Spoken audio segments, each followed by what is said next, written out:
Buongiorno cari amici, benvenuti anche oggi nel canale del vostro Marietto Veneziano. Bene, oggi, da come avete visto il titolo, è praticamente la storia di come il vostro Marietto ha capito di cosa si nutre alcune volte la W.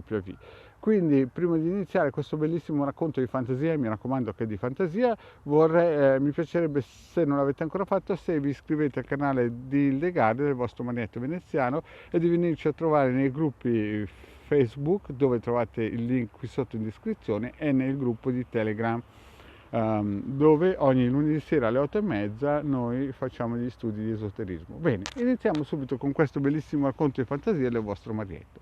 Allora, qui la storia, avviene più o meno 30 anni fa, quando il vostro Marietto veneziano aveva più o meno 14-15 anni.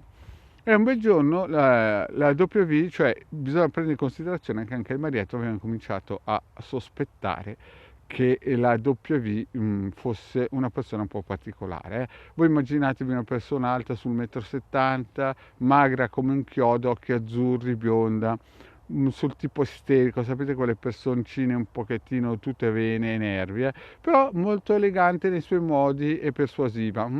Una donna classica, tipo di quelle che fanno sempre la radiografia al quartiere, ma nel suo stesso tempo molto riservata. E chiaramente lei abitava al primo piano, come già raccontato in altre pillole di fantasia, e mi erano giunte alla voce, all'orecchio, storie che questa W avesse 300 anni, ma sapete che il vostro Marietto è un po' un tontolone e non ci aveva mai creduto. E quindi un bel giorno viene a sapere che la W aveva spedito a Roma suo marito perché voleva restare sola, aveva spedito a Roma suo marito con le 2 figlie.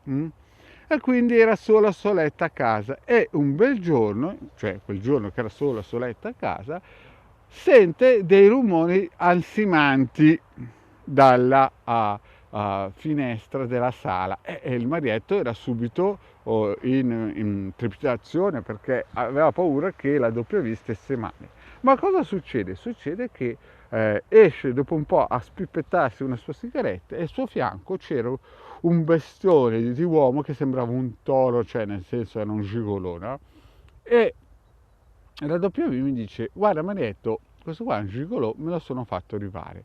Anche erano tutte e due sul balcone. E la W mi dice: Marietto, questo qui ti vuole far secco. Al che il gigolò mi guarda, no? Mi guarda, io ero sotto con lo skateboard che gironzolavo nel quartiere, e mi dice: non dagli ascolto a questa qui che è mezza scemotta. Più o meno il discorso, il tenore era questo qua, perché si vede che avevano consumato qualcosina prima, no?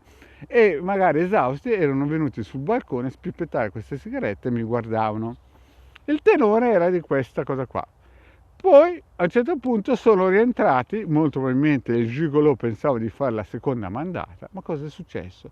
A un certo punto il vostro Marietto comincia a sentire delle urla strazianti, a che io ho pensato: magari il gigolò sta massacrando di botte la W, quindi devo correre a casa a avvisare il mio babbo, che il mio babbo in quel periodo lì era capo delle guardie notturne della fabbrica dei sogni, e quindi magari potrebbe intervenire a salvare la W.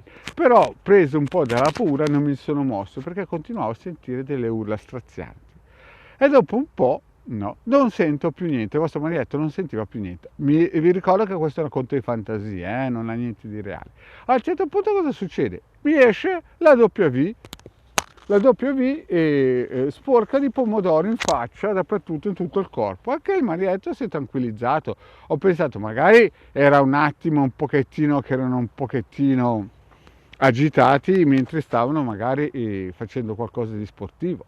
Anche il Marietto si è tranquillizzato e gli ha detto alla W: sai, pensavo che ti fosse successo qualcosa, che questo signore qui ti avesse un po' magari messo le mani addosso. E la W gli dice: no, tranquillo, me lo sono mangiato. Al che il Marietto si è messo a ridere pensando che era uno scherzo, E la cosa è finita lì.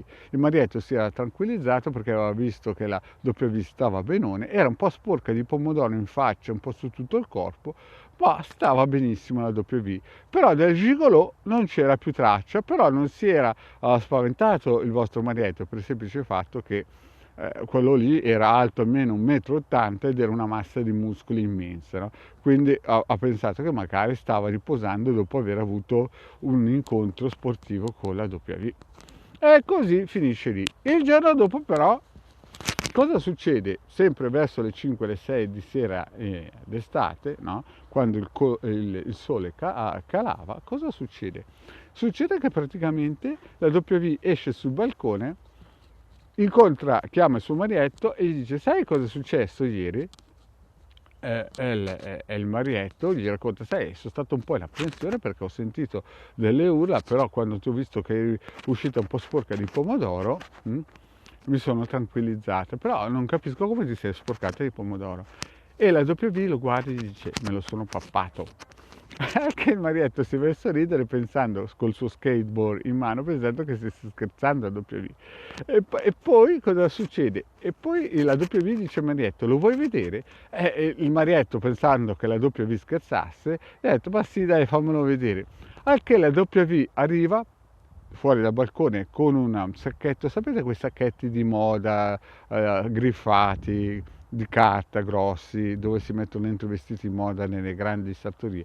Mi fa vedere una borsa, me la dà a mano, no? Mi dice: vieni vicino al balcone, me la appoggio giù, e dentro c'era un mucchio di ossa bianche splendenti.